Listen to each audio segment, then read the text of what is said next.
साल 1914 इतिहास का वो साल जब दुनिया ने एक ऐसी तबाही देखी जिसकी किसी ने कल्पना भी नहीं की थी। एक ऐसी जंग जिसे द ग्रेट वॉर यानी महायुद्ध कहा गया। एक ऐसी लड़ाई जिसके बारे में कहा गया था कि ये तमाम जंगों को खत्म करने वाली जंग होगी। 4 साल तक चली इस जंग ने करोड़ों लोगों की जान ले ली।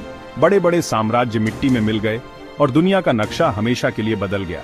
लेकिन सबसे बड़ा सवाल ये है कि आखिर ये लड़ाई शुरू कैसे हुई। कैसे एक चिंगारी ने पूरी दुनिया को आग में झोंक दिया और कैसे इसी लड़ाई की राख से एक और उससे भी भयानक विश्व युद्ध के बीज अंकुरित हुए। नमस्कार दोस्तों, आज हम जानेंगे कहानी प्रथम विश्व युद्ध की शुरुआत से लेकर अंत तक। 20वीं सदी की शुरुआत में यूरोप किसी बारूद के ढेर पर बैठा था। ऊपर से सब शांत दिखता था, लेकिन अंदर ही अंदर तनाव उबल रहा था। इस तनाव के 4 मुख्य कारण थे जिन्हें हम MAIN के नाम से याद रख सकते हैं। M militarism, सैन्यवाद। उस दौर में यूरोप के बड़े देशों में हथियारों की होड़ लगी थी। कौन सबसे ताकतवर सेना बनाएगा, किसके पास सबसे आधुनिक जहाज होंगे, इसी बात पर सबका जोर था। जर्मनी और ब्रिटेन के बीच की नौसैनिक होड़ सबसे खतरनाक थी।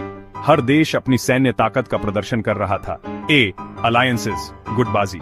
पूरा यूरोप 2 खेमों में बंटा हुआ था। ये ऐसे दोस्ती के समझौते थे जिनका मतलब था, अगर मेरे दोस्त पर हमला हुआ तो मैं उसकी मदद के लिए आऊंगा। एक तरफ थे ट्रिपल एंटेंट मित्र राष्ट्र, जिसमें फ्रांस, ब्रिटेन और रूस शामिल थे। दूसरी तरफ थे ट्रिपल अलायंस धुरी राष्ट्र, जिसमें जर्मनी, ऑस्ट्रिया हंगरी और इटली थे। ये गुटबाजी एक डोमिनो इफेक्ट की तरह थी। एक गिरा तो सब गिरेंगे। इंपीरियलिज्म, साम्राज्यवाद। हर बड़ा देश अफ्रीका और एशिया में ज्यादा से ज्यादा जमीन और संसाधन हड़पना चाहता था। इस दौड़ ने उनके बीच दुश्मनी को और गहरा कर दिया था। नेशनलिज्म, राष्ट्रवाद। एक तरफ लोगों में अपने देश के लिए अंधा गर्व था, तो दूसरी तरफ कुछ दबे कुचले समुदाय अपनी आजादी चाहते थे। बाल्कन का इलाका, सर्बिया, बोस्निया, राष्ट्रवाद की इसी आग में जल रहा था। माहौल पूरी तरह तैयार था, बस एक चिंगारी की जरूरत थी।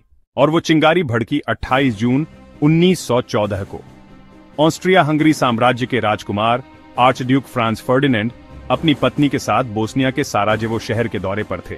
तभी गैवरिलो प्रिंसिप नाम के एक सर्बियाई राष्ट्रवादी ने उनकी गोली मारकर हत्या कर दी। बस इसी एक घटना ने डोमिनो इफेक्ट शुरू कर दिया। ऑस्ट्रिया हंगरी ने सर्बिया को इसका जिम्मेदार ठहराया और उस पर हमला बोल दिया। सर्बिया की मदद के लिए उसका दोस्त रूस आगे आया। रूस को रोकने के लिए ऑस्ट्रिया हंगरी का दोस्त जर्मनी रूस के खिलाफ जंग में कूद गया।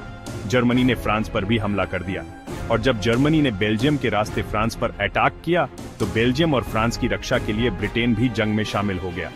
देखते ही देखते पूरा यूरोप जंग की आग में जलने लगा। ये कोई आम जंग नहीं थी, ये इतिहास की पहली औद्योगिक जंग थी। पश्चिमी मोर्चे पर यानी फ्रांस और बेल्जियम में लड़ाई खंदकों, ट्रेंचेस में लड़ी जा रही थी। मीलों लंबी खाइयां खोदी गईं, जिनमें सैनिक महीनों तक कीचड़, बीमारी और मौत के साए में रहते थे। 2 खाइयों के बीच की जगह को नो मैन्स लैंड कहा जाता था, जिसे पार करने की कोशिश का मतलब था सीधी मौत। इस युद्ध में ऐसे ऐसे हथियार इस्तेमाल हुए जिन्होंने लड़ाई का तरीका ही बदल दिया। मशीन गन, जो 1 मिनट में सैकड़ों गोलियां बरसाती थी। जहरीली गैस, जिसने हजारों सैनिकों को तड़पा तड़पा कर मार डाला। टैंक, जो पहली बार युद्ध के मैदान में उतरे। और आसमान में लड़ने वाले लड़ाकू विमान। युद्ध सिर्फ पश्चिमी मोर्चे पर ही नहीं, बल्कि पूर्वी मोर्चे पर रूस और जर्मनी के बीच और दुनिया के कई और हिस्सों में भी लड़ा जा रहा था। लाखों भारतीय सैनिकों ने भी ब्रिटिश साम्राज्य की तरफ से इस युद्ध में हिस्सा लिया और अपनी जानें कुर्बान की। साल 1917 में युद्ध ने 2 बड़े मोड़ लिए। रूस युद्ध से बाहर हो गया। रूस में क्रांति हुई और नई सरकार ने जर्मनी से संधि करके खुद को युद्ध से अलग कर लिया। अमेरिका युद्ध में शामिल हो गया। जर्मनी की पनडुब्बियों, यू-बोट्स ने अमेरिकी जहाजों को डुबोना शुरू कर दिया, जिसके बाद अमेरिका मित्र राष्ट्रों की तरफ से जंग में कूद पड़ा। अमेरिका के आने से मित्र राष्ट्रों को नई ताकत मिली। जर्मनी और उसके साथी देश अब कमजोर पड़ने लगे थे।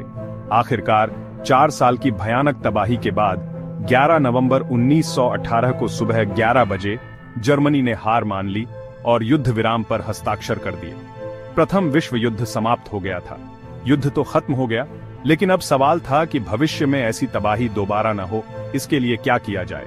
1919 में विजेता देशों ब्रिटेन, फ्रांस, अमेरिका ने पेरिस के पास वर्साई के महल में एक शांति संधि तैयार की, जिसे वर्साई की संधि, ट्रीटी ऑफ वर्साइज कहा जाता है।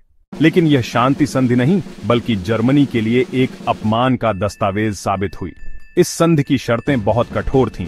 युद्ध का सारा दोष जर्मनी पर, जर्मनी को अकेले ही पूरी जंग के लिए जिम्मेदार ठहराया गया। भारी जुर्माना, जर्मनी पर अरबों डॉलर का जुर्माना लगाया गया, जिसे चुकाने में उसकी अर्थव्यवस्था तबाह हो गई। सेना पर पाबंदी, जर्मनी की सेना को बहुत छोटा कर दिया गया और उससे हथियार छीन लिए गए। जमीन का नुकसान, जर्मनी से उसकी कई जमीनें और सारे उपनिवेश छीन लिए गए। इस संधि ने जर्मनी के लोगों में गुस्सा और बदला लेने की भावना भर दी। उन्हें लगा कि उनके साथ धोखा हुआ है। देश में गरीबी और बेरोजगारी चरम पर थी और इसी गुस्से और निराशा के माहौल से एक शख्स का उदय हुआ, एडोल्फ हिटलर। हिटलर ने जर्मनी के लोगों से वादा किया कि वो वर्साय की संधि को फाड़कर फेंक देगा, जर्मनी का खोया हुआ सम्मान वापस दिलाएगा और एक शक्तिशाली राष्ट्र का निर्माण करेगा। जर्मनी की जनता ने उस पर भरोसा किया और उसे सत्ता सौंप दी। सत्ता में आते ही हिटलर ने वर्साय की संधि की धज्जियां उड़ा दी। उसने फिर से हथियार बनाना शुरू किया और उन देशों पर हमला कर दिया जिन्होंने जर्मनी का अपमान किया था। नतीजा, 1939 में दुनिया एक और, पहले से भी ज्यादा भयानक विश्व युद्ध के मुहाने पर खड़ी थी। इस तरह प्रथम विश्व युद्ध को खत्म करने के लिए बनाई गई वर्साय की संधि ही द्वितीय विश्व युद्ध का सबसे बड़ा कारण बन गई। तो दोस्तों, ये थी कहानी उस महायुद्ध की जिसने न सिर्फ करोड़ों जानें ली, बल्कि आने वाले कल की सबसे बड़ी तबाही की नींव भी रखी। ये हमें सिखाती है कि कैसे नफरत, लालच और बदला लेने की भावना पूरी इंसानियत को खत्म कर सकती है। आपको ये वीडियो कैसा लगा, हमें कमेंट्स में जरूर बताएं। अगर आपको इतिहास में दिलचस्पी है तो हमारे चैनल को सब्सक्राइब करना ना भूलें। धन्यवाद।